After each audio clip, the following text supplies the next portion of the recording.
what you want, when you want it, where you want it. This is The Mesh. Foot Candle Films. Film news and reviews from two guys who really like movies. This episode is brought to you by the Foot Candle Film Society.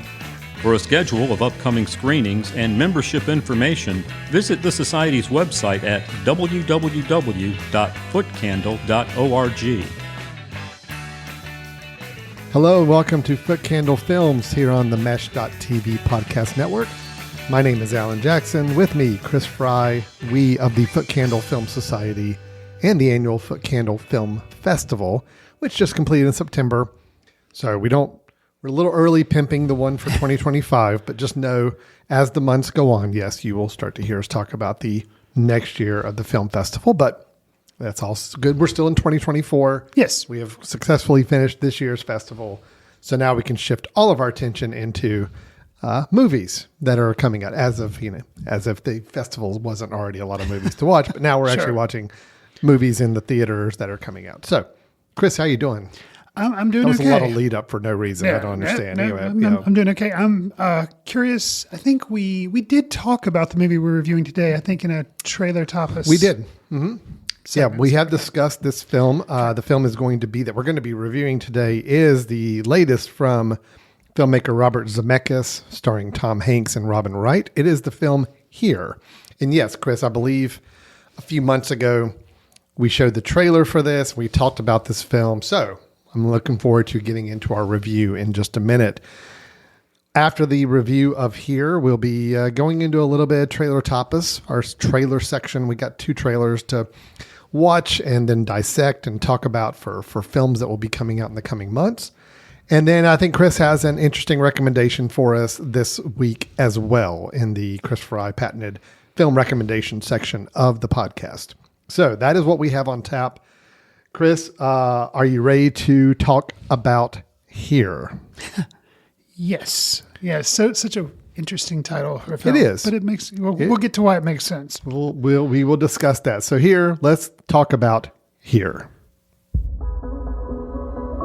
Hey, Dad. I'd like you to meet Margaret. Nice to meet you, Margaret. Nice to meet you, Mr. Young. Time sure does fly, doesn't it? Sure does. Take a straight and stronger course to the corner of your life. Make the White Queen run so fast. She hasn't got time to make you.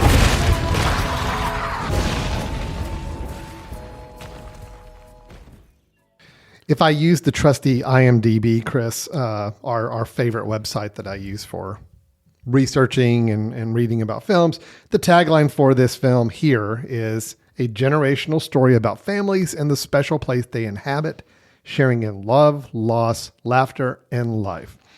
As you alluded to earlier in the show, this is a film that we did talk about a few months ago, and we showed the trailer and we really spent time talking about it from the novelty of what this film seemed to be yearning to do, which was, as we understood it at the time, the film was shot all from one camera angle, one specific location that just happens to be in the corner of the living room of this house. And that is where the house gets built there. When the house gets built. But I mean, the camera's fixed through generations, through time. Yeah. But the camera's fixed.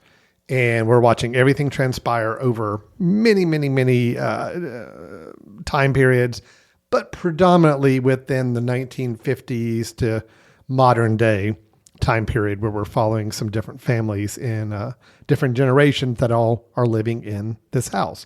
So when I set it up, Chris, in the news, and I kind of showed us the trailer and I said, look, I said, this is a film I'm a little wary of, because my concern is the technique going to outweigh the film? Meaning, is this going to be a film that the only thing we really can say about it is the technique, and we can talk about the way it was constructed, but it is at the sacrifice of being a good movie? That was my concern at the time. So, Chris, I'm turning it over to you first, and I want to hear from you. Did I have any justification in saying that, or did Robert Zemeckis succeed in making a film that both had an interesting technical novel approach, but also was a good movie? Chris. So the question is, did you have a reason to be concerned? Yeah, basically. Okay. Were my concerns, were the concerns I voiced a few months ago, or were they founded? Were they legit concerns about this film? Yes. Okay. And we're done. Yeah. Okay. And I agree. Okay, go ahead, Chris. Okay. So I fortunately I saw this movie a couple of days ago, where I think you just saw it last night. I saw it last night. So I've had a little time to kind of process it. And these, I'll just kind of, stop me when I've talked for too long. But sure. I went in expecting something kind of like, in a way, Tree of Life mixed with Cloud Atlas. Now, let me explain what I mean by that. I could tell from the trailer that we were going to kind of get something centered around a family, dynamics, love. I think one of the taglines for the movie is even like love, loss, learning, or something. It's like... is joy, hope, loss, love, life happens. Okay, there we go. Yeah. So to me, if you made a less commercial version of this by Terrence Malick, it would be Tree of Life. Yes. Okay. Mm-hmm. So, and Tree of Life even had some dinosaur sequences in it that really threw some people for a loop, and had creation of the universe sequences. Okay. Now, then we get to the Cloud Atlas aspect, and Tom Hanks was in Cloud Atlas, but the reason I said it on that one was that kind of had, not that it used a bunch of CGI and technology and did a bunch of jumping around in time, and was a lot. And so that's kind of where, and the ambition of Cloud Atlas, which not that film really worked overall for me, but I admired the ambition of it. Whereas I'm a big fan of Tree of Life, so that film worked for me. But that's kind of what I felt like I might be getting into going into here. And I did have a little bit of fear, just like you did with like, okay, that is very ambitious to set this thing where, in theory, pretend that there was a camera that was set in one place all the way back when the dinosaurs were there, even before the dinosaurs, actually, when the Earth was like being formed, and just spans all the way, I think, until at least 2020, if not maybe up to modern day. I think 2024. I got the impression it's supposed to be modern day. Yeah, I think the code of the bookend sequences are meant to be like, because there's now. definitely a reference to COVID, so that means at least went up to 2020. Okay, so I was like, okay, that sounds very ambitious. I got that. My experience, I wouldn't say it was exactly Cloud Atlas, Tree of Life, because those had kind of what you were alluding to, where there was a stronger narrative arc as opposed to just like a visual arc of what you were seeing. I actually had the experience that I was sitting watching an art installation at a museum. Mm-hmm. That's kind of what I felt like I was. The imagery that I saw up on the screen and the sound design were engaging, the technical wizardry and swing for the fences approach, air quotes, lockdown camera idea, where they would section off the screen, kind of like the screen would start doing kind of like a honeycomb type effect, where it's locked down, but in one little window that you see on the screen, you see something from prehistoric times, right. And then they kind of dissolve the rest of the screen to match that. And the way they would kind of manipulate different things back and forth, it was interesting. But the reason I say it's kind of like an art installation in a museum, let's say I walked in 15 minutes into the movie and I sat down and I kind of saw this, I'd be like, okay. And then if I saw only maybe 10 minutes of this, if I sat and watched 10 minutes of this art installation, he's like, you know what? I got to go catch a bus. I got to go back to work with it. And I got up and walked out. I don't think I really would have missed anything. Because you've never sat at an art installation for an hour and 42 minutes, and no. I have set up some NC Escher and some different. I love art museums where I did sit there for maybe a half hour, maybe. But I mean, I know I have up in New York. Or New York, no, I'm saying, but right, in general, but you're right. I never did sit in one place for an hour and 42 minutes. So I admire what Zemeckis, like the thought that he had. But you alluded to the hour and 42 minutes. I just, at the end of it all, I was like, okay, that's it. And then granted, I don't know how you would weave a story unless you went kind of fantastical like Cloud Atlas route. But there just wasn't enough there to keep me engaged. And I felt sorry for the actors because in a way, No, we've got Tom Hanks, Paul Bettany, Robin Wright, and they're just really kind of window dressing for this huge experiment that he was doing. And they're good, and there is some true, loss, sadness aspects in there. Here's a praise for Mr. Zemeckis. We've talked before about de-aging. Most, I think, critically when The Irishman was done with Martin Scorsese and what they had to do with Robert De Niro, and how just overall it was just so jarring. Just use different actors, different aged actors that aren't the same person or whatever. This film, one of the things that we talked about when we saw the trailer is you could tell, yes, Robin Wright and Tom Hanks were de-aged. They could, in theory, be teenage looking and then go all the way up to where they're, an elderly couple. That aspect of the movie, for me, it worked. It was fine. The one thing that I will say was a little jarring, even though I'm not aware of the age of Mr. Paul Bettany or the age of Tom Hanks, but in my mind, Tom Hanks is older than Paul Bettany. Maybe I'm wrong. I don't know. I haven't looked it up on IMDb. The intern didn't get me the information before the show started. But it was just weird. Paul Bettany plays Tom Hanks's dad in the film. And to me, I was like, do what? Like, that didn't. Now, granted. Yeah. Tom Hanks is about 15 years older than Paul Bettany. Okay. So that to me, I was like, how hard would it have been just to get somebody older to play his dad to begin with? Well, but you have to start off with Paul Bettany being younger. You got to figure out, okay, well, I think it's more a matter of like, who's the actor we want to have, and then what's going to be the process for either de-aging them or aging them to get them where we need them to be. And I get that. But that was, okay, so I was following the movie. And we were, 15 minutes in, they do all these different time periods, like Renaissance time or like colonial America. And now the development of the lazy boy chair. And I was kind of, I was semi with it, but then for some reason, and I think it's just, movie nerd in me, it really was jarring to have Paul Bettany be the dad of Tom Hanks. Well, I think it's something stupid to get hung up on. I think the casting was problematic given the premise of the film.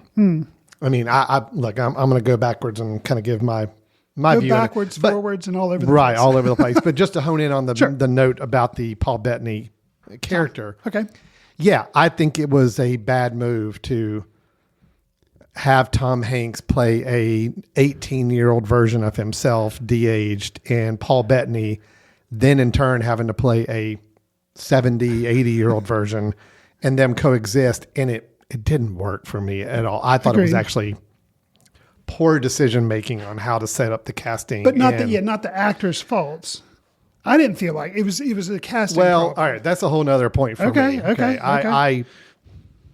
I really hated the acting in this movie. Really? Absolutely, and I think it's more dialogue and writing than it was acting, but boy, I felt this movie was just horribly, horribly written. I was cringing at half the dialogue that was coming out of these characters' mouths. It was so obvious. It was so... Look, I love theater productions. I do. And I love community theater productions. But we also understand that community theater productions, you are using volunteer actors from your community to put on a play. So they're reciting the lines. I felt like half the time in this movie, I'm watching a community theater production of people like getting up on a stage, reciting their lines. I did not feel like anybody believed anything they were saying. And I didn't believe any of the lines made sense of what people would say in a real situation. It was just so... I like where your comment of it was like an art installation. Because I'll admit, for the first 10, 15 minutes, I'm just like, okay, I'm processing what's going on here. Right. And I like the ambition that's happening here. Sure. I like the concept of it. But after about 10, 15 minutes, I'm like, I'm done. I'm like, I got it. I got it. I got what you're trying to show me. And now I got to go through another hour with these characters, and any sense of emotion that this film tried to play up or tried to build towards felt so forced and felt so on the nose. Like, I don't want to spoil things about things of the character. Yeah, there's not really a surprise because the bookends you mentioned and the trajectory of Tom Hanks's character and Robin Wright, they really telegraph at that at the beginning. And sure enough, that's Yeah, where it goes well, at and the end, so. I mean, not even that. That telegraph at least is like trying to be subtle with it, or trying to be. Maybe. It's not, but Right. but when there's a fact where there's a line of dialogue where somebody, okay, because of this premise where you are Yes. at this fixed camera and it's in this one room, Yes. I really believe there were some creative ways to have actions take place inside that room where we could actually see and experience it instead of just being told by a character walking in the room, hey, this just happened, or I just felt this way, or this just happened. And they just basically just tell us as an audience something that happened off screen. And we're supposed to have some sort of reaction to it. And it's like, no, you don't earn that.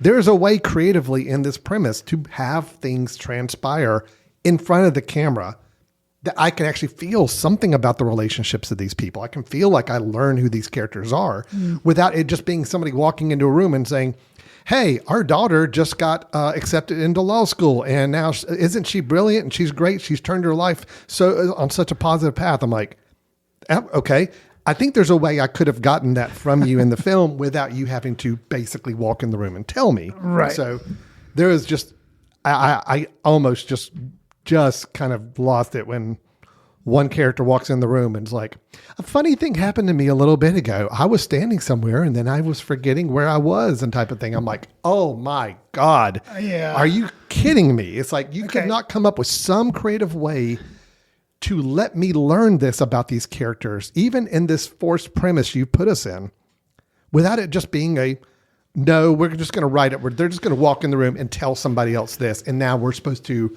start building this emotional impact from this film. It's like, oh my God, I actually kind of hated this film. Okay. My reaction is not that strong, but I hear what you're saying, Yeah. and I feel like you're completely justified. I allowed myself to be taken Okay, in well, good. more Yeah. by kind of the ambition. So All right. not that I So gave you- not that I gave it a pass, but that I allowed myself to try to say like, okay, yeah, the dialogue is bad. I'm not going to spoil anything because I'm not going to get into detail, but Robin Wright's memory loss problem. She starts having problems with memory loss. Yes, that was poorly handled. Very poorly handled. And I'll one up you on that. Not only was it poorly handled, but I feel like it's almost offensive in Yes. the way it's handled because it was such like, okay, we need something. Yeah. And we're going to use We need this some drama. We need some drama. We're going to use this something. And then there wasn't really a good, I don't want to say payoff for it, but No. it was just kind of like a lazy payoff for something Well, that just, and it didn't. Chris, it let me didn't expand work. on that even a little bit Sure, more. I mean, sure. I think Robin Wright's character of Margaret is so poorly handled all the way through the film. Actually, by the end of the film, I was kind of mad because they do have an interesting, I feel like, where the movie started to have a little bit of an interest to me. It was about 2/3 of the way through the film. And it has to do with the relationship between Tom Hanks and Margaret. It's not a smooth rose-colored glasses. And when I relationship. realized that was the path it was going to take, I'm like, oh, okay, good. Thank you. You're not just going to be it's just a typical nuclear family and, everybody's happy and we're just going to talk about our kids as they get bought, whatever. I'm like, no, show me some strife, show me some actual drama. And they did. And it started to get a little bit interesting just for a few minutes. Sure. But then the minute they started trickling in, So the idea is that, Margaret, in this couple of Richard and Margaret, you start to learn over time that she's kind of had there's some resentment there about the fact that her husband's basically had them living in this house, which was their parents' house. They lived with his parents for many, many years. Right. And then they finally were given, she has a lot of resentment because all the way through the film, we're hearing her say, I'd like to do more. I'd like to go live. I like our own place and all. And he was always the one saying no. So, that's going to cause some sort of rift in their relationship over time. But then to kind of wipe all that away with, you already mentioned the memory loss that she experiences, and to try to give us a button-up ending where she's happy because she's forgotten that she was resentful about things in her life that she didn't get to do. And it's like, we're supposed to all be happy now. And the Tom Hanks character is the hero somehow. And it's like, man, that was such a disservice. It really, I think that's why I walked out of the theater kind of angry at this film because you took an interesting premise that I think the premise is interesting, but let's be honest, technically speaking, it's pretty easy to do. Once you have the premise locked down, it's like, all right, we're just going to film all these scenes from all these time periods with all these different characters, Right. with a camera in the fixed position in the same room in the house. Now, when we edit, let's just figure out where we want to fade in or out different blocks from different time periods and try to make some sort of cohesive story. And I thought it failed miserably. I don't think the story was cohesive at all. It was flipping different times that had no bearing. I still don't understand what Ben Franklin had to do with anything going on in this film, but he is a character in this film. And it's like, I just felt it was very like, oh, let's touch on a little bit of that Forrest Gump thing that we had going on, where we're going to touch on and bring Which both in, Robin Wright and Tom Hanks were in. well, and it's Robert Zemeckis Zemeckis directing it. Right. You know, the Lazy Boy, the Ben Franklin. It's like, really? I mean, why couldn't this just be a house? Like, why does it have to have like this historical semblance and weave in historical characters or things into it? It felt so forced. It felt so, I think, lazy. I think they had the premise, which I admired, and I liked the concept that they stuck to it, admired that. But then it's like, okay, but what did you actually do with it to make it interesting other than a 10-minute art exhibition visualization, which again, I think it worked for that, but it didn't work as a movie. And man, yeah, I'm not going to say I'm disappointed because I walked in very trepidatious about this film. I think the conceit concerned me to the point where could this actually be a good movie or is it just going to be about the conceit? I was disappointed that it was actually worse than I thought it could have been. This could have been a know-nothing film, just a, hey, let's watch for an hour and a half, and it's a cool concept of watching this, and you just see different actors go in and out of scenes.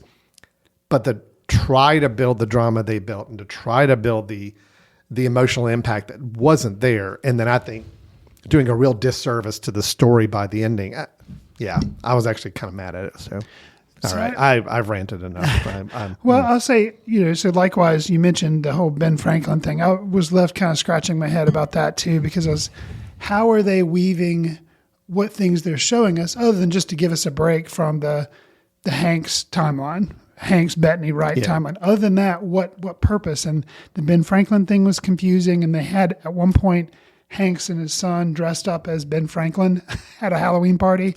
And I was like, that's it? Yeah, that's your connection. Now, and so I was kind of irritated at that. However, there was another time frame. There's I'm really bad with history. So all I'll just say is when aviation was getting to be a thing, there's some people living in this house and the husband is a pilot and the wife doesn't really like it.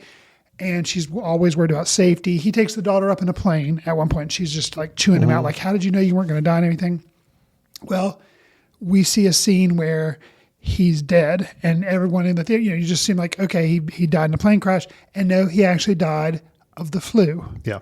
And then they tie that to a 2020 scene where a housekeeper ends up not being there and they get a phone. You see her at first and you see her like not being able to smell stuff. She's like, oh, that's weird. Yeah. Which, sorry. Oh, he's I don't mean to be something terrible. No, I don't mean to be laughing at the It's just, again, The way it was done. so lazy. Okay. It was almost like, I think she was actually standing in a room by herself. She was. And She was cleaning. She was cleaning. says out loud to herself, that's weird. I can't smell anything. I'm like, okay. My God, there's Right. another way to tell us this. I get you. Without it just having to be somebody standing in a room and telling us Right. what's happening. And then later you kind of see the couple getting a phone call right. and she's passed Right, away. she's And passed away the from people are COVID, wearing masks. yes. So I thought that, not that it was, I guess, executed, because you are pointing out it was laughable that she talks to the an empty execution, room. not the Right. concept, No, not no, the no. actual, obviously. But so the I thought I storyline. admired that threading of the needle with those two storylines, whereas I thought the Ben Franklin was just lazy or just didn't work and was kind of or a silly. lazy boy. So There you go. And that, something too, from the very beginning, when you see the couple and he's working on this recliner and he calls it a relaxy boy, you're like, I know this is going to be the lazy. And they kept saying it over and over again. You're like, yeah, I know, but we all know, everyone who sees this movie is like, yes, and that's going to be the lazy boy. So when it finally does get to be that, you're just like, okay, I knew this, So that was kind of and again, a it was such a point. forced, poorly written scenes. It's just, And I think there to provide or try to provide a little bit of comedic relief and stuff Sure. because the rest of the film, you have couples having struggles in their marriage. You have, different things. So that was there to try to provide a little comedic relief. But unfortunately, as we've said, overall, it just didn't all work. I think would have made this an interesting film. Okay. 'Cause there's the nugget of an interesting Sure. film. I think the fact that they spend so much time with the Richard and Margaret, Tom Hanks, and then their parents, Al and Rose, Got you. where all of the other families from different time periods and different walks of life get very, very, very minimal time. It's almost like those are like little mini subplots while Richard and Margaret are our main one we're watching. I feel like there's a better film here if you strip away the historical, interesting trivia bits, the Ben Franklin, the Lazy Boy. You get rid of that. Okay. I'm with you on All that. right. You can have a storyline where there is a couple back in, I guess, the 1930s or 40s, back when the Lazy Boy was being developed. I mean, I guess it was 40s. Yeah, I'm bad with time. but Anyway, yeah. you could have a fun storyline where it's a couple that just kind of has some a light thing happening in their life, and you could explore that for a little bit. I think there's a couple that moves in after Richard and Margaret that we see in the future, and they get so little time frame. Yeah. But it's like, okay, they're kind of interesting. I'd kind of like to explore that a little bit too. And I get it. You don't want to water down your storylines to where you just have these random storylines happening concurrently. But there is a thematic way you could find to tie them together. Like matching the funeral scene for the one guy that dies of the flu and somehow having that better match what we see with the COVID situation. Yeah, because tying that together like flu to build pandemics. these themes. Yeah. So it's like you could build these themes and really make it impactful by following these characters. But the fact that we just spend so much time with Margaret and Richard, which I think is a flawed story to begin with, that really doesn't know where to go by the end. And then there's the whole de-aging thing that look, I get it. It's what you had to do to make this work. I get it. I'm not going to fault him for the de-aging. I don't think the de-aging worked that great in some situations. And I think the casting of ages of the characters anyway made it problematic to begin with. But I think there was a better film here for sure if they got rid of the gimmickry of the historical connections and let things actually happen on screen as opposed to just telling us what's happening. Because I just felt like all we're doing is it's just like on a community theater production. Somebody walks in the stage and says, this just happened off screen because, we don't have the methods to show you this on a stage. So I'm just going to tell you what happened. Here, creatively, there would have been some ways to show us more inside this room. And I don't really feel like anything really happened in this room. We just got told what was happening in this room. You see what I'm saying? Yeah. So anyway, I'm not a fan of the film. I don't think it worked. Sure. I will at least give it a credit for the concept and sticking to the conceit for the most part, And I'll say for the most part. if I you're- mean, it breaks at a point, and I was okay with that. You weren't. I was yeah, not. Okay. I'll say, if you have an interest in seeing this film, after Alan and I basically just run over it with a truck, I would say go see it in the theater because seeing what he's trying to do on a big screen for me made it entertaining. Like, I was saying, it's like an art exhibition up on a huge wall and watching this in Yeah. place. Like, if you do want to see it, I say see it in the theater. You mentioned the convention, and I didn't like at one point where I felt like they were cheating because they set up something so there was like a mirror so you could see like the mirror. like that irritated me, especially Yeah. when it switched time periods. It was one thing when it was in the time period, but then when they used it to like reflect back a passing, I was like, okay, that's if you're going to do a conceit, I don't want you to cheat because it's lazy to cheat. Yeah. And they cheated in, and then the ending when they do a push in from the camera position, I was just like. But you'd probably checked out way before. Oh, that I was point. way checked out. I'm just like, at least, But that made me mad where they broke the convention again. Oh yeah, And it they, was I just- think they absolutely broke. and at they that were point. doing it One totally was a for cheat, emotion. and one was just like, no, we're done with it. We're throwing it out. That made me cranky. But you had a CGI hummingbird break, Chris. I mean, come on, that was And It's like it was almost like it's the feather from the It Forrest is. Gump. It and is. It was totally.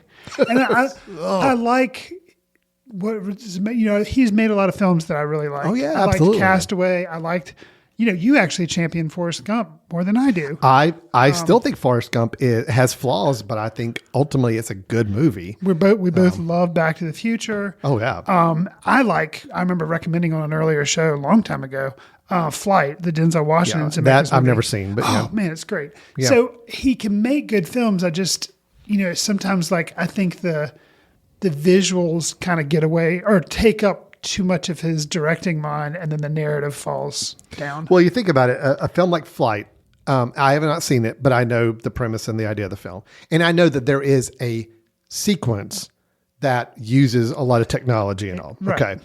But for the most part, that film is acting and story and, Right. drama. Okay. Right. I think Zemeckis really is good in one or the other at a time. Okay. You take the CGI movies he's done, the Polar Express, Christmas Story, A Christmas Carol, and the Polar Express, and I think he did Beowulf. He and did. all. Mm-hmm. And I know visually and technically they were all impressive, but people didn't really feel like they really appreciated the storytelling, and they didn't. People don't clamor to that for the story. You watch it for the visuals, and it just seems to be a visual spectacle to watch. And then when he makes a film that is not rooted in visual spectacle, he does pretty good with those too. I don't think Back to the Future is a visual spectacle movie. It's got some obviously interesting special effects to it at times, but it's mostly a human story. It's mostly people and acting and storytelling. I think when he tries to blend them, and he's trying that so hard in here, is to blend it and to have both a technically interesting film and also have a well-told story, and it didn't work. I mean, he kind of erred in favor of one or the other, and so. Yeah, I wish, because I mentioned we're a fan of several of his films. Sure. And I would have liked for this to kind of be a return championing, but I'm afraid it just. So have you heard what his next project is? Is it there? No. Oh, it's a sequel to here. He's directing it. He's not writing it, but he's directing it. Stars Dwayne Johnson. Sorry, Dwayne The Rock Johnson. Is called The King, and it tells the story of King Kamehameha. Sorry, I'm mispronouncing that. Obviously, fulfills his lifelong prophecy of uniting the Hawaiian Islands. So I'm assuming it's a personal story for The Rock. And that's what he's wanting to do, or that's what he's working on next. And which will be interesting because it's like a biopic. Well, and here's what I'm already interested in. Okay. It does not sound like, at least from the summary, that there's any visual technological advances in this film or some sort of visual conceit that he's playing into. It sounds like a human story. Right. And now I may be surprised when the trailer comes out and they've animated half the characters in the film or some other visual spectacles going on that I'm not aware of, but it sounds like it's a movie that's not going to rely on technology or some sort of visual conceit to work. So I just think that's the issue with here for me is it had a concept, it had an idea. It's like, all right, we're going to make this work. And it may mean just really, really having some poorly written dialogue that's hurriedly presented on screen, characters walking in and out, not really be able to tie it together into a cohesive story. But hey, isn't it cool that we pulled this off with this fixed camera and one room in the house? Yeah. That's kind of the way I felt like it was at the end of the day. So, okay. I never like bashing a film, Chris. And it's times like this, it's like, I don't really like reviewing movies because I don't like talking trash about a film because there's a lot of people that went into making this, and it's sure. There's going to be some people who love this film, and I totally get that. But anyway, it's just I think if you want to see something that is ambitious, we've talked about what was the Sparks Brothers movie, Annette. We talked about that, and that was ambitious, did not work, but I thought it was interesting. I actually recommended, even though I admitted it didn't work, didn't love it, Megalopolis that came out this year. That was just a huge swing by Francis Ford Coppola. I think Zemeckis is really going for something here. It doesn't all work, but I think there is some interest there. So, all right, well. I can. Yeah, there are some things I can admire it, but overall, it didn't work. So, all right. Well, that is Here by Robert Zemeckis, again starring Tom Hanks, Robin Wright, Paul Bettany and Kelly Riley as our 4 main cast members we follow. Not doing so great in box office wise. So I'd say if you do want to see it in the theater, as Chris recommended, you may want to hustle on out there and do it now. Probably not going to be around after another week or two. But yeah, that is that. I say you can skip it unless you're just fascinated with the concept and you're okay watching an hour and a half plus, like Chris said, an art installation, watching it from a interest of what visually is being presented on the screen as opposed to getting any kind of engagement with what actually is happening. So anyway, okay.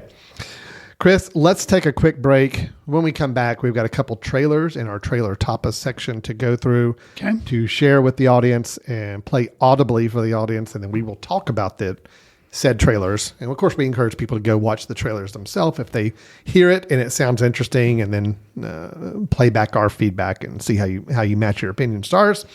And then we'll have a recommendation from Chris at the end of the episode as well. Stay tuned. You're listening to Foot Candle Films here on themesh.tv. We'll be right back.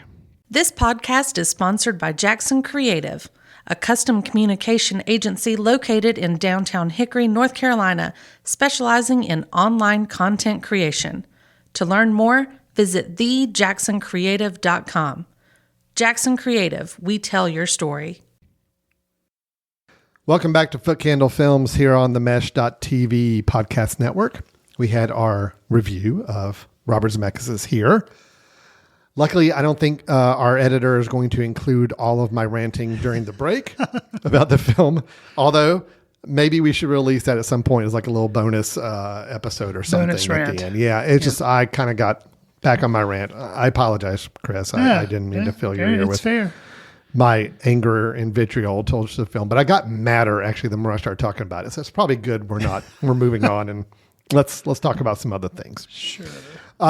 Chris, we do like to dip into the trailer world, trailers for films coming up, although we understand and acknowledge there is sometimes a necessary evil with watching trailers for films, and that it may give away too much, may set up too much expectations for us, all of that. So it is with a grain of salt we do watch trailers, and I think it's more we'll watch the trailers if we really don't know anything about a film and we're just looking for some little nugget of where that film is going to be going to see where our interest level lies.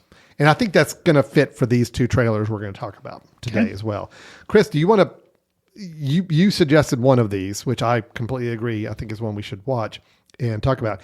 Do you want to set it up, or do you want me to, I'm happy to set it up, but I didn't know if you had some thoughts about it before we do. I can start. And the Oppenheimer film. Yeah, you can kind of paint in some of the details. So I saw that a trailer had been released for the latest film from Joshua Oppenheimer, which I believe is his first narrative film. Correct. He made The Act of Killing, which we talked about on the show a long time ago. The Look of Silence and also. And The Look of Silence, both documentaries, both very taking an interesting tack on doing a documentary, kind of, just very interesting the way they would interview the subjects and they're just very, very interesting, very political. Oh yeah. But interesting documentaries. So with this, his new film, it is called The End. It is a musical, which is interesting. It is a narrative. And as you can probably guess from the title, I'm not sure exact plot description, but basically it's taking place kind of like after an apocalypse. So things are pretty grim. It stars a huge cast. The one that I can remember off the top of my head is Michael Shannon is in this. I believe Tilda Swinton is as well. Yes. So it's just interesting to see the shift that he has made from documentary filmmaking to narrative filmmaking, and then add in that it's a musical, which I am confused, but I don't know. So he talking about a film that might be taking a big swing. So yeah, I definitely think this is a big swing film. I've seen the trailer already. I'm excited for you to see it. Yeah, I know we talked about this in our news section several months ago as well too, and just the concept of it sounded really interesting. And I'm always fascinated when a documentarian moves into narrative or narrative goes documentary, just to see them change that storytelling style and filmmaking style. So I'm very, very curious about this. Comes out December 6th. Oh, so it is coming out this year. Mm-hmm. Okay. In theaters, I can't imagine it's going to be a wide release in December. I wouldn't think but, so. Who knows? I mean, I don't know what other really big movies are slated for the holiday season, so there might be some theater space open for plugging in a film like this, but we'll see. But let's go ahead and watch the trailer for The End. Mom, in the beginning, did you ever consider inviting more people? Who could we trust? We had to think about you. The seconds ticking past so fast. Before you notice them, they're gone. Someone's here. Forever. Can you see how she got in? No. And there's half a mile of rock above us. So, Chris. Wow, that looks good. Yeah. It is currently my most anticipated film. I'll say, yes. There again, you just heard the audio from that, so you don't get a lot of. But for me, the takeaway, kind of like going into here, I thought, okay, this is somehow like a weird mashup of Castaway, not Castaway, but what was the other? The Michael, whatever I said at the beginning of the podcast. Just remember how I was saying that here was basically a mashup of Tree of Life. Oh, Tree of Life. Yeah, it was Tree of Life and Cloud Atlas. Okay. From watching the trailer. So from this trailer, I feel like in a way, it's like West Side Story meets a Mad Max film, except it's all underground. That's what I was going to say. It actually is a Romeo and Juliet, which obviously was the impetus for West Side Story as well. Same idea, but put in an apocalyptic kind of very unique setting. This underground, actually, I guess ice cavern looking area around their house. It's a mashup of West Side Story and the TV series Fallout, which was based on a video game. I haven't seen that. Oh man, it's good. Yeah, I hear it's good. Yeah. But yeah, so you have that. It looks awesome. It does. But I also can understand how it may not work. So, but I think it's going to be interesting watch to find out no matter what. Right. And I will say there again, I hope somehow, despite, it says like an amazing experience about a musical set at the end of the world. And you're like, oh yeah, that sounds like something I really want to see. But the trailer does make me want to see it. I hope there's a little bit of hope. Yeah. I don't feel like there will. That's just my gut feel. Right. And also knowing the filmmaker's previous works. Sure. I'm not really holding out for a happy, hopeful ending, but we'll see. Maybe it could be wrong. I don't know.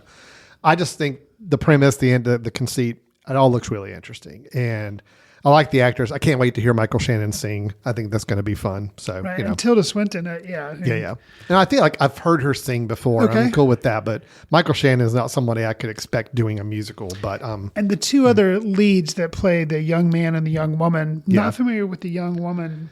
Moses Ingram. She was, But she's got an amazing voice. Yeah, she does. And she's been in. Has she? Okay, I can't remember what she has been. And the guy, the lead he was in, was it 1918 or whatever? 1917? Wasn't that the name of the film? So it was 1 year off. 1917, yeah. George McKay, yeah. Yeah, I recognize him from that. So, So Moses Ingram was in, hold tight. Was she in another musical? I don't believe so. Okay. Where's her? Sorry, I'm on a new iPad here, and I can't again navigate things very good.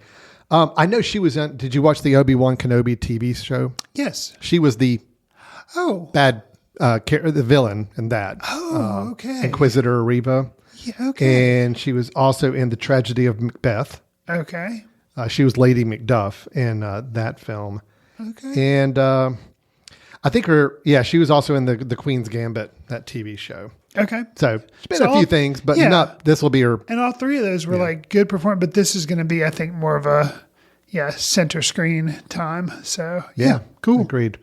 I'm insanely curious, insanely excited, trying not to get expectations up either high. We just need to go into this with a fresh slate mind and see what comes out. So that's The End. It's going to be in some theaters December 6th. We'll see how wide the release is, given the competition at the time. But that's what we've got there. Okay. Let's go ahead and watch our second trailer, Chris. This is actually one we're cheating a little bit because I never like for us to show 2 trailers for the same film in our show because it just seems like a little overdone. Yeah, and overhyping something. But when we showed the first trailer for this a few months ago, we were both a little underwhelmed that it was like the most teasery trailer ever seen. And this is the problem when I bring trailers, like I brought the end. I was like, hey, Alan, let's do this. I haven't seen it. And you're like, well, I've seen it. Proves the point where maybe it would be a good idea that one of us has seen it. Yeah. Because I was the one who was like, hey, Alan, let's do Steven Soderbergh. He's doing a horror film or whatever, Presence. Let's do it. And you're like, okay. And you hadn't seen the trailer, neither did I. And then we play it, and all it was like spooky music. Spooky music and some text on the screen. Right. And that was basically it. Okay, so I will say we do have a, quote, official trailer. Okay. Yes, I'm going to show it to you. Okay. I'm not going to say it's going to give you a whole lot more than the teaser did. But I mean, it's not just spooky music. But it's something. It's something. This is Steven Soderbergh, as Chris just said. His latest film coming out called Presence. And it is a, quote, ghost horror film, supposedly. Okay. Although I think the trailer might make us wonder exactly what's going on. And that's good. I want some mystery. I don't want to be spoon-fed everything from a trailer. So we will watch this, and then we will talk about it on the other side. So here we go. The trailer for Presence.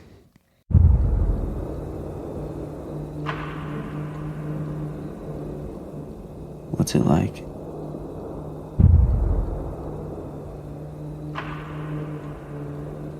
What's what like?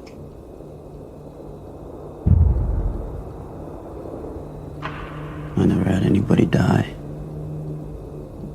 Scary.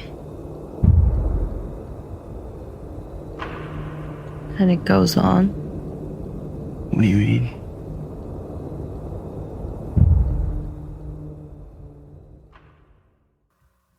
All right. That is the trailer for Presence, coming out January 24th in theaters. Chris, this do anything for you? Yeah, I mean, there again, you kind of did get a sense because you at least heard not only some scary music, but some lines of dialogue that are kind of vague, but yet kind of haunting. Some of the text on screen that you did not see was things like flipping the horror haunted house subgenre on its head, Soderbergh's best combination of form and function, all these, one of the scariest films you'll see this year, all this kind of, so, building it up, which is what trailers are supposed to do. I will say it does make me more excited than the the previous disappointing teaser did. Yeah. It's going to be, I think I can tell from the trailer, it's going to be well made. Yes. Well shot. And there does seem to be some sort of visual concept going on. Right. I have a guess what it is, but no, I think, but I don't think we're spoiling anything. Yeah. I think in theory, it is supposed to be the camera is basically providing the point of view of said presence. Yes. I think. Agreed. I think that's what it looks like it is. I mean, it may or may not be, but that seems to be where they're going with the visuals we've seen so far. And if so, that's interesting. Cool. Sure, I'm all for that. I am interested to see it. Soderbergh's such a capable filmmaker. So, I kind of worry because if it holds true on the premise of it's one of the scariest things I've seen this year, I'm like, you and I, we will go see horror films or, scary, but usually there's something more going on there. So, Soderbergh, I'm going to go see whatever he makes, especially if I can see it on the big screen. But it does make me a little nervous because I don't like being that scared. It'll be interesting. I think. Is that what just they're saying to get butts in seats? I think there's a little bit of that. Sure. It's kind of interesting that both the trailers we showed were really heavy on the quotes. Yeah. Kind of peppering all the way through, just trying to really build up the unique experience that these films are going to be. Right. Like I have gotten in the last few months, Chris, I've gotten a little more into horror films. Okay. I don't know if it was just leading up to Halloween. I'm just I'm just trying to embrace more horror films, or at least good horror films. I'm just trying to be okay with it. Cause I've always kind of been a scaredy cat on some of these horror films, but I've tried to embrace them a little bit more. So I'm more open and eager to watching some horror films, but it has to be well made, well constructed, interesting horror films. And this looks like it's going to be in that category. So I think so. I am all for it. I'm excited. I will say, we will see. I think we maybe commented on this when we did the teaser because it was one of the pieces of text that we saw on screen. We definitely saw it on screen this time. If you had showed me this trailer but removed Neon's name from it, I would have swore it was an A24 film. But it's not. So I think it's interesting. We've talked in the past about how A24 kind of has house style and also does a lot of horror films. Yeah. And now here we have this, and I don't remember off the top of my head if Neon has really ever done a quote horror film before. So it's interesting that they're kind of veering into that genre as well. So that's where the money is right now. We think. So, That's true. I think there's a little bit of a thinking of, oh, hey, we've got, the director's name. Soderbergh. We got Steven Soderbergh, and he wants to do a horror film, and horror's big right now, like low budget horror. It is something this looks that like this doesn't is going to be a make money. relatively inexpensive horror film because I don't think there's any big name actors in it. Not that I noticed. No. So I can see Neon jumping on that wagon too. It's like, oh, hey, we got an opportunity to do a artsy horror film, Right. which would be great. Speaking of artsy horror films, maybe artsy, I don't know. It is A24. I know we've got Heretic coming out this weekend. That's the one with Hugh Grant, and we've showed the trailer for that as well. I believe so. Yeah. So I'm kind of curious to see how that's going to perform critically and financially, just to see if that indie or art house horror film concept keeps going strong for them. So Sure. yeah. All right, Chris. Well, that's our 2 trailers we wanted to share with everybody. So both of them intriguing, interesting. We've got The End coming up in early December, and then we've got Presence in, I think, late January coming out for us to check out. All right. So, Chris, let's move into the final bit of our show, which is the recommendation period. Almost without missing a week, Chris tends to have a recommendation for us of a film that he thinks we ought to check out. My understanding is you're going to turn the recommendation just a little bit this time. So I'm going to turn it over to you and tell me what you've got in store for us as far as a recommendation this week. Sure. So this recommendation, I am recommending it, but this is an exception. I have actually not seen this film. Ooh. It is a 2024 release. It is still in theaters. So if this sounds interesting, you can probably go out to the theater and see it. It is the animated film, The Wild Robot. The reason I'm recommending it is a listener of the show, my nephew, Cooper. We had a birthday party this past weekend, and we were kind of talking. He asked me some questions about the podcast, and he asked me, had I seen The Wild Robot? I was like, no. And then I kind of gave one of the main reasons, actually. Not that I'll go watch animation and stuff, but I said, well, it's just like the Iron Giant, right? He's like, oh, and he loves the Iron Giant. He's like, no, it's different. I was like, oh, okay. And he actually said, I like this film and it kind of stands on its own. It's kind of a little bit of a sentimental roller coaster every once in a while, but he recommended it. And then my niece, Anna, she chimed in and was like, oh yeah, I love The Wild Robot too. So I was like, okay, I'm going to recommend it because it sounds, and I've actually, critics also seemingly getting really good reviews. So it'll just take some of my homework off from the end of the year. The North Carolina Film Critics Association, we have to do award ballots. And so I'm like, you know what? Sounds like I'm going to take their recommendation, offer it to our listeners, but I am going to check out The Wild Robot. Okay. So yeah, it is a 2024 release. Lupita Nyong'o is one of the voices of the film, as well as Pedro Pascal. But the brief plot synopsis is there's a shipwreck and an intelligent robot called Roz is stranded on an uninhabited island. To survive the harsh environment, Roz bonds with the island's animals and cares for an orphaned baby goose. Lupita Nyong'o is the voice of Roz. So I saw the trailer and I saw advertising for this film. And yeah, my initial thoughts were, okay, this looks like a Iron Giant kind of ripoff. And also, I think the studio that put it out, was it Sony Animation, or do you know what the studio? I don't have the studio. Yeah, I don't have that handy here. I think that was it. I could be wrong. Okay. And generally, a lot of the recent animation that just seems to be all kind of be falling into a formula. So it's DreamWorks. Okay, Sony DreamWorks. Yeah, so it is. Yeah. Yeah. In that family, and generally, I haven't been a terribly big fan of animated youth kids films from that studio. They've never quite reached the Pixar quality or even Disney quality in my mind. Gotcha. But I have also been hearing some very positive things about it. And look, I love my robots. So even though this isn't a giant robot, it's still a robot. And I do love the Iron Giant. So even if there's a little passing thematic similarity to it, I'm probably going to enjoy it. So yes, now having heard Cooper's and I'm sorry, what was your and Anna's, Cooper. hearing their recommendations, yes, I will be checking out The Wild Robot as well because if a good animated film comes out and it hits all the right marks and it works, then I'll be its biggest fan. But yeah, and I also think it would be great if a really, really good classic animated film came out from a studio that was not Pixar or Disney. And Sure. That's good too. So let's see what happens there. All right. So your recommendation, The Wild Robot, that's still in theaters right now? I believe so. Yeah. Okay, so it's not available online quite yet, Not but it yet. should be soon. Typically, I would imagine they're going to try to rush this out before the holidays to be available online by then. So I'm not sure if they would try to, I guess, depending on if they think they could get a lot of butts and seats in the theater because people are home for the holidays, or whether they go ahead and make it available so everybody can watch it on the holiday. I don't know. So I'm just checking right now because I'm kind of curious if I'm looking to see if it has anything. Oh, actually, you know what? The Wild Robot, it is available online for purchase. Okay. It's an expensive, $20 rental, which means okay. probably in another week or two, it'll be available for cheaper. Got So you.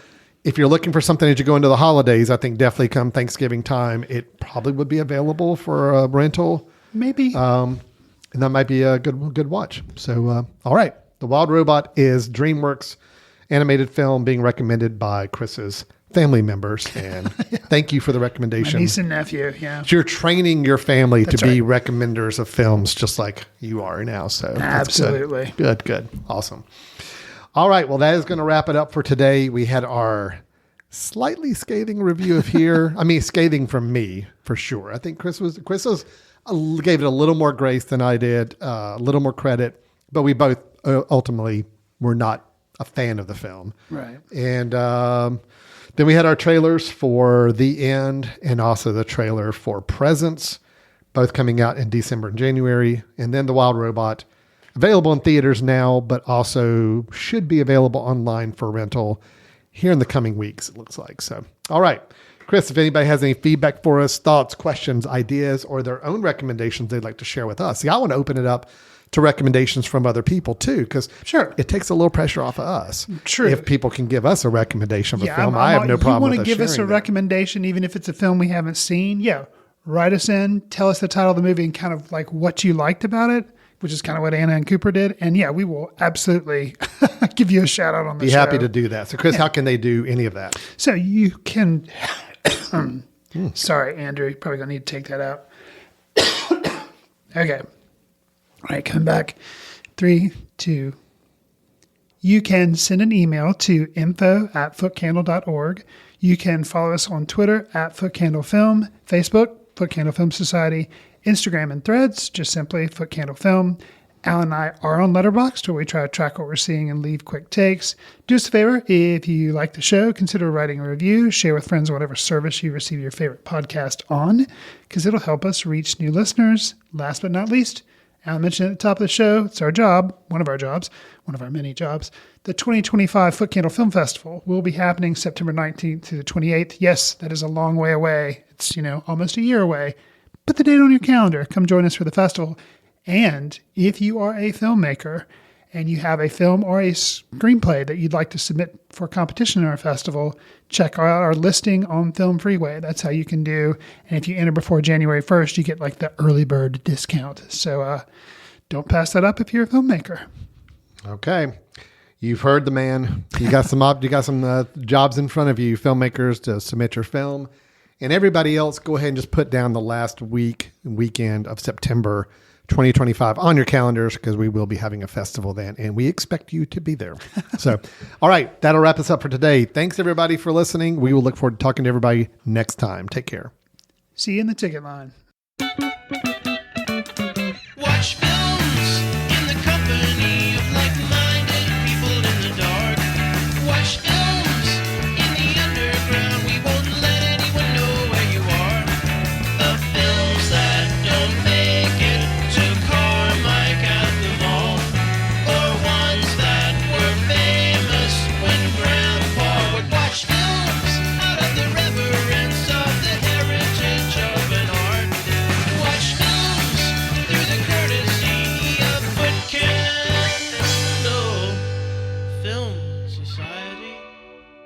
Special thanks to Carpal Tuller for the show theme music. For more about Carpal Tuller, visit www.carpaltuller.com.